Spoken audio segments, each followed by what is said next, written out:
Today on the Star Trek Critic, Riker joins the Klingons. Yeah! As usual, 1 point will be deducted for each error, along with really annoying commentary. The first point is lost for Diana Mildar not being a regular, minus 1 point for Geordi not being on the show, and minus 1 point for Deanna not being on the show. Minus 1 point for a black square on the back panel. Minus 1 point for a teenager flying the ship. In this episode, they actually made it to their destination, Starbase 179.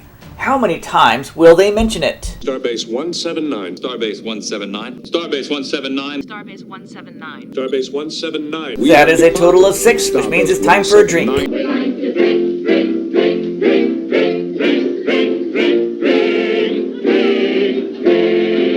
The crew replacements don't have rank, so minus 1 point. Mindon is not a member of Starfleet, so he wouldn't have a Starfleet uniform, minus 1 more point. It is possible for one species to look massively similar. Of course, Star Trek probably did it so they could just hire the same person. He's already trying to take over the ship by telling Commander Riker there's going to be a briefing. And what kind of indoctrination are they going to be doing? And yes, Mindon is a total ass kisser. Minus 1 point for the officer exchange program. They would never do something like that. Picard and Riker whoop it up on the dance floor.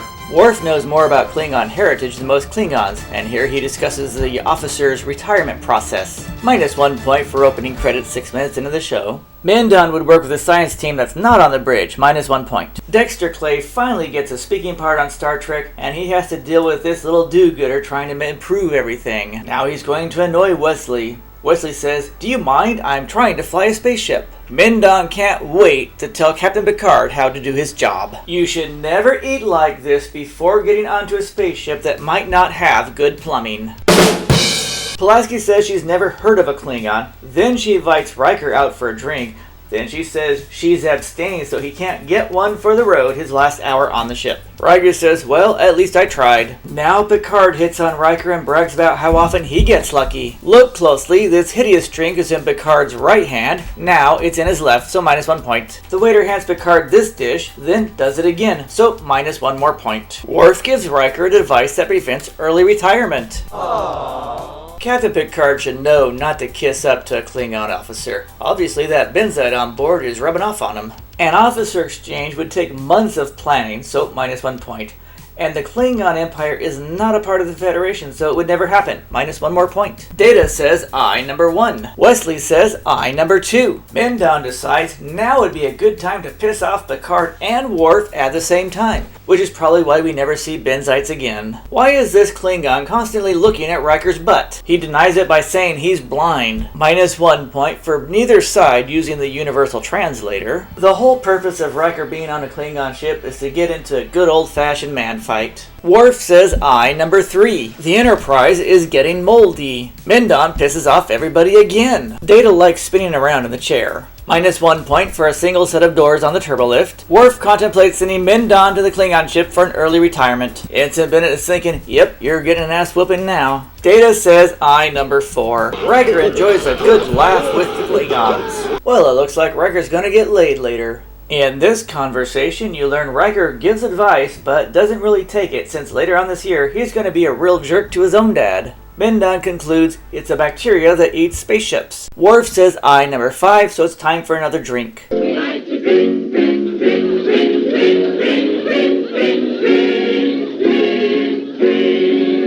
Wesley says I number 6. Back on the Klingon ship, 1 point is lost for not sending someone or a robot to take a sample. And if Kargon is really this bad, he would have been retired already, so minus 1 more point. And again, they always blame the left fielder. Why? Left fielder's name. Why?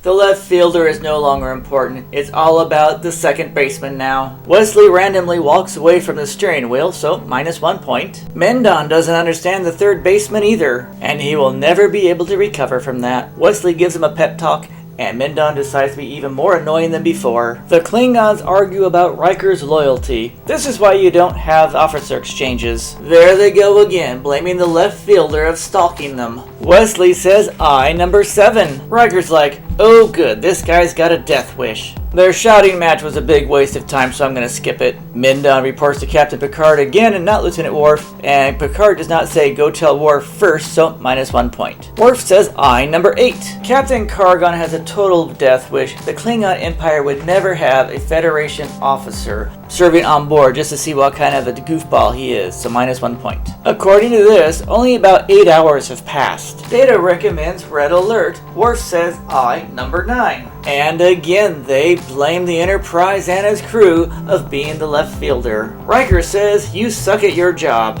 And I'm gonna get you fired the Klingon way. This is proof the cloaking device does have flaws since they are able to get the transponder signal. They never mentioned lowering the shields before they beam him out, so -1 point. Riker says he's king of the mountain now. -1 point here. Everyone should have ducked, only Data moved. Look at all those black squares on the back panels. I see 3. Riker's like, check this out. I took over the Klingon ship in only 8 hours. He's now a pirate and he's gonna attack the Enterprise. Worf's like, damn, he's good. Chief O'Brien says I, number 10, so it's time for another drink.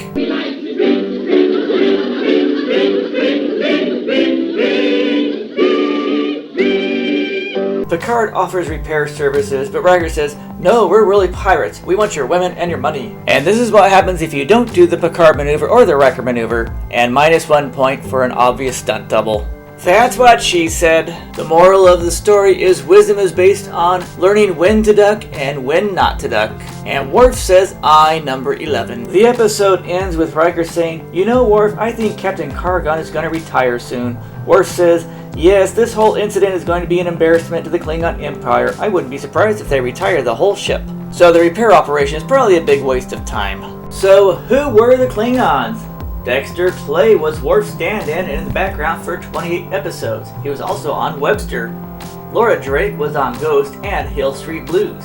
Pete Peros has 40 screen credits, including Knight Rider, and 8 years on the Haves and Have-Nots. Ryan Thompson was Clag with over 200 screen credits. He will be back on Generations, Deep Space Nine, and Enterprise. Christopher Collins will be back as a Packlet in just a few episodes and again on Deep Space Nine. He is a member of the Transformers Hall of Fame. A Matter of Honor, which I wasn't a real fan of, gets a score of 77%, which isn't that bad.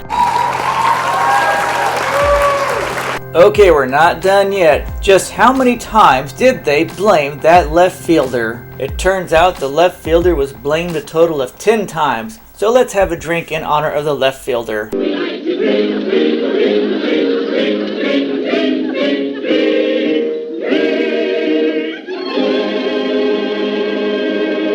That's all for now. Be sure to leave comments below, click that like button, the share button, the subscribe button, and I'll see you again soon.